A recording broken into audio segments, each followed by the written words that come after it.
Welcome to YouTube channel GK GS with Manish sir. आज 2 जनवरी 2024 है और आज की जितने भी महत्वपूर्ण करंट अफेयर होंगी वो हम इस वीडियो में डिस्कस करेंगे। इस वीडियो का पीडीएफ आपको टेलीग्राम पे मिलेगा जिसका लिंक वीडियो के डिस्क्रिप्शन बॉक्स में है। तो आइए शुरू करते हैं आज का महत्वपूर्ण करंट अफेयर।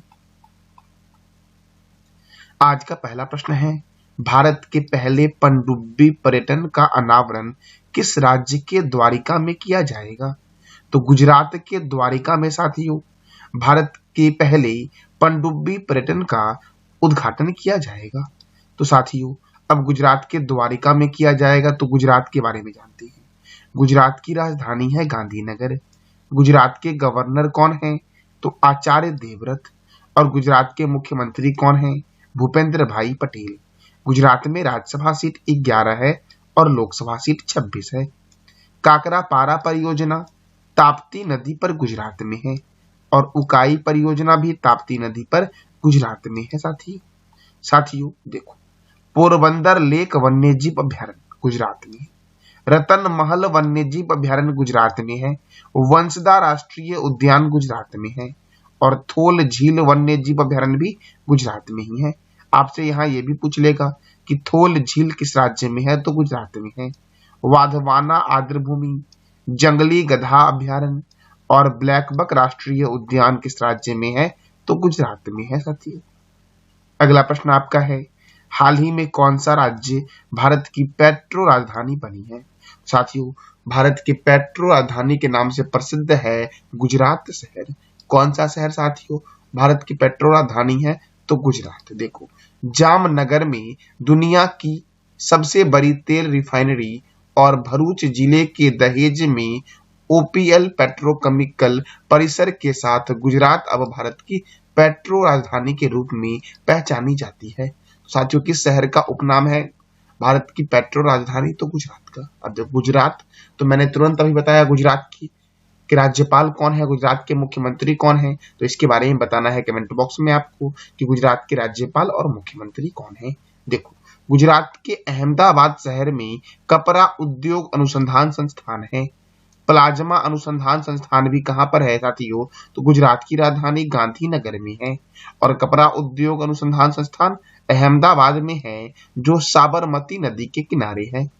सरदार पटेल अंतरराष्ट्रीय हवाई अड्डा अहमदाबाद में है और भारत का बोस्टन अहमदाबाद को बोलते हैं और भारत का मैनचेस्टर भी अहमदाबाद को बोलते हैं साथियों।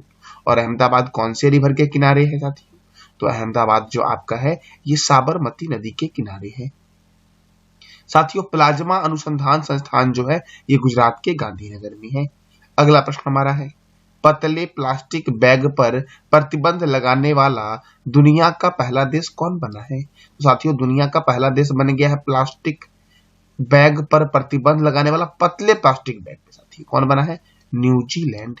साथियों अब न्यूजीलैंड बना है, तो न्यूजीलैंड के प्रधानमंत्री कौन है, न्यूजीलैंड की राजधानी क्या है और न्यूजीलैंड की मुद्रा क्या है, ये बताना है आपको कमेंट बॉक्स में।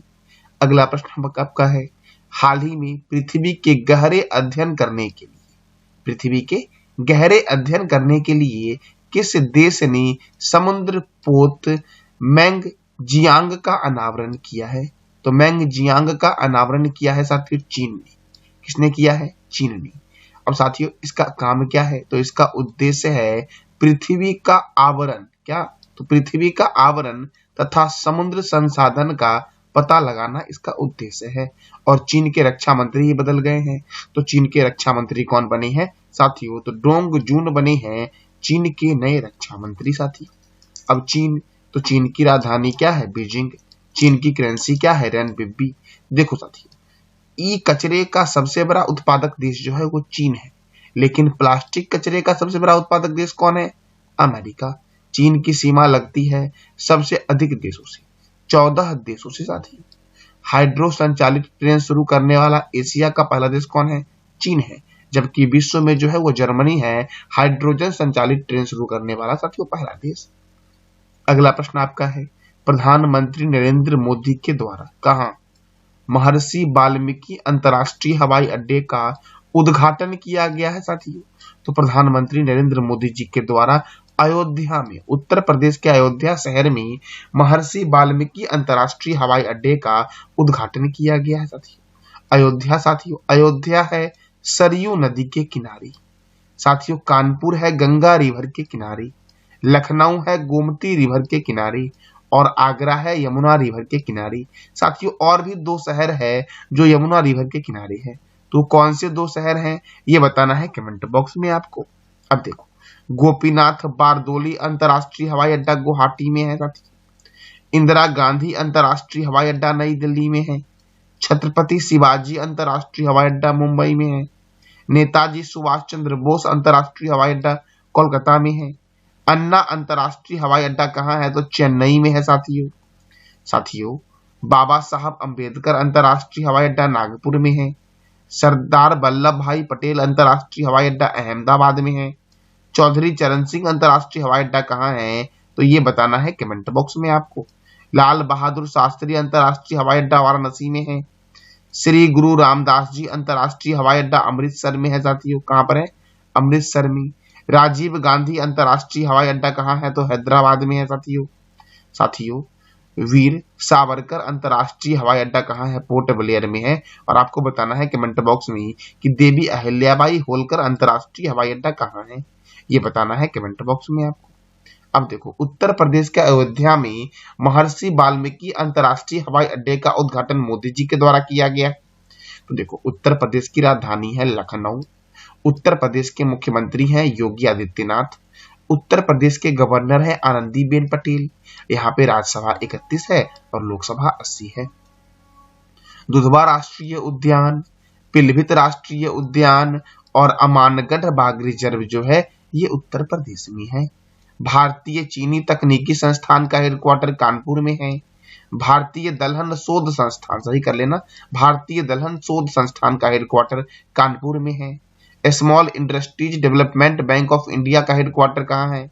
लखनऊ में है। और साथियों, सिडबी की स्थापना कब हुई थी तो 2 अप्रैल 1990 को हुई थी small industries development bank of India की स्थापना साथियों। अगला प्रश्न आपका है, BAPS हिंदू मंदिर का उद्घाटन प्रधानमंत्री नरेंद्र मोदी द्वारा किस देश में किया जाएगा? तो साथियों, संयुक्त अरब अमीरात में किया जाएगा BAPS हिंदू मंदिर का उद्घाटन साथियों प्रधानमंत्री नरेंद्र मोदी जी के द्वारा। कहां पर? संयुक्त अरब अमीरात में। अब यूनाइटेड अरब अमीरात, तो इसकी राजधानी क्या है? Abu Dhabi. इसकी करेंसी क्या है? दिरहम। इसके प्रेसिडेंट है मोहम्मद बिन जयाद अल नयान और इसके साथियों प्रधानमंत्री कौन है तो मोहम्मद बिन रशीद अल मक्तूम जो है ये UAE के प्राइम मिनिस्टर हैं साथियों। देखो, 28वें जलवायु सम्मेलन 2023 की मेजबानी दुबई ने की, जो UAE का एक शहर है साथियों। UAE के अल मिन्हाज शहर का नाम बदल कर दिया गया हिंद शहर। महिला कबड्डी लीग 2023 का आयोजन कहाँ होगा तो दुबई में होगा साथियों। अगला प्रश्न हमारा है, केंद्रीय औद्योगिक सुरक्षा बल की पहली महिला प्रमुख कौन बनी है साथियों? तो नीना सिंह बनी है साथियों, केंद्रीय औद्योगिक सुरक्षा बल की पहली महिला प्रमुख साथियों।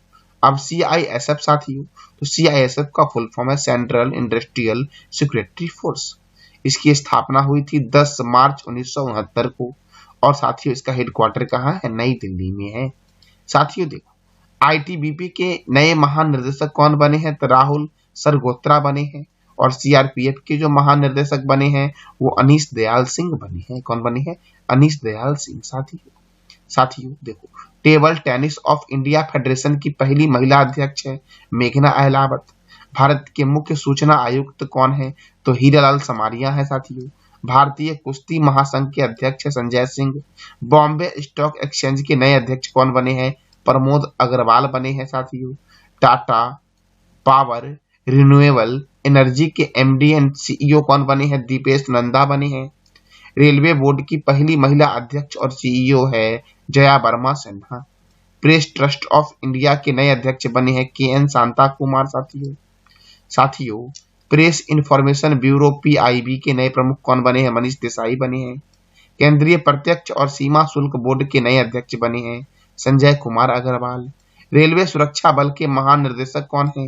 मनोज यादव और नाबार्ड के नए अध्यक्ष कौन बने हैं? तो साजी के भी बने हैं नाबार्ड के नए अध्यक्ष।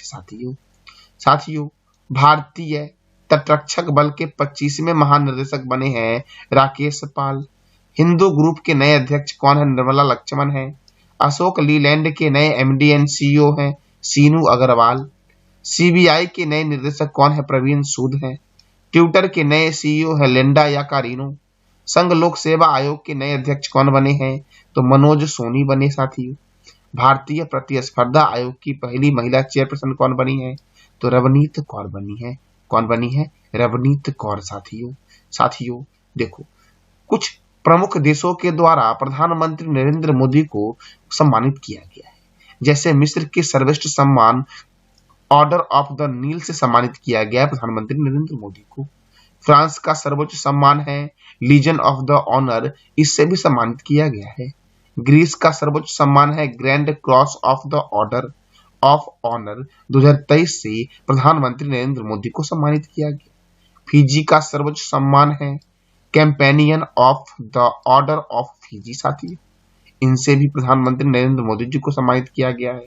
और पलाऊ गणराज्य का सर्वोच्च सम्मान है एबाकल पुरस्कार। साथियों इसे किस व्यक्ति को सम्मानित किया गया 2023 में? तो प्रधानमंत्री नरेंद्र मोदी को।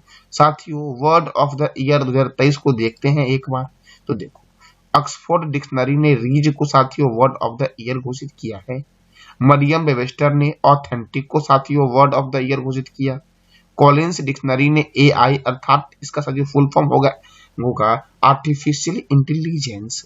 और कैम्ब्रिज डिक्शनरी ने साथियों हेलुसिनेशन को अपना वर्ड ऑफ द ईयर घोषित किया 2023 में। साथियों ये था आज का हमारा महत्वपूर्ण करंट अफेयर। साथियों मैं आपसे 3 प्रश्न कर रहा हूं जिसका जवाब देना है कमेंट बॉक्स में आपको। सीबीआई के नए निर्देशक कौन है? विश्व का एकमात्र तैरता हुआ राष्ट्रीय पार्क का नाम बताइए। और मैन बुकर पुरस्कार 2023 किसे दिया गया है? तो इस तीनों प्रश्न का जवाब देना है कमेंट बॉक्स में आपको। ये था आज का आपका महत्वपूर्ण करंट अफेयर।